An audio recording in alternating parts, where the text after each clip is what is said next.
কোথায় মেয়র, কোথায় মুখ্যমন্ত্রী, কোথায় জমা জল নিকাশি ব্যবস্থা কেন হচ্ছে না? নিকাশি ব্যবস্থা কেন হচ্ছে না? নিকাশি ব্যবস্থার এই বেহাল দশা কেন?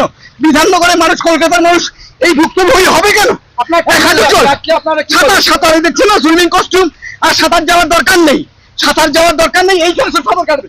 দিদি আসুন, দিদিও সাঁতার কাটছে। এটাকে দীঘা, আর দীঘা এটা দীঘা হয়ে গেছে, মন্দারমণি হয়ে গেছে।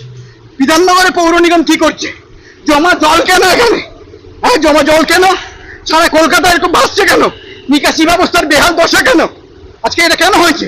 পুকুর, জলাশয়, নয়নজুলি সবকিছু ভরাট করে দিয়েছে।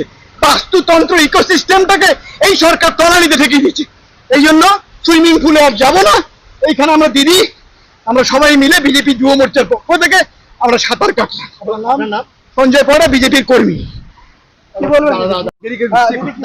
আজকে তো আমাদের মনে হচ্ছে এই বিধাননগর দেখে যে শ্রাবণ মাসে গঙ্গার ধারে যে গঙ্গা জল নিয়ে আমরা আজকে তো মাথায় গঙ্গা জলের মতো ছেটাতে হলো।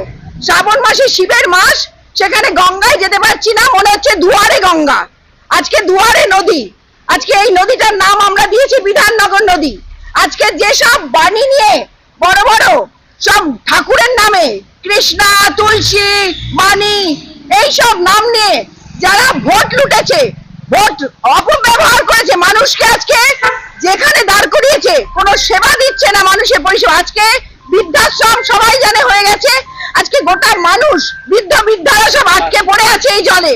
তাদের জন্য কোনো ভাবনা নেই পুরসভার, তাদের জন্য কোনো ভাবনা নেই। গোটা পশ্চিমবঙ্গের এই হাল করে দিয়েছে উন্নয়ন, দুয়ারে নদী, আর কিছু বলার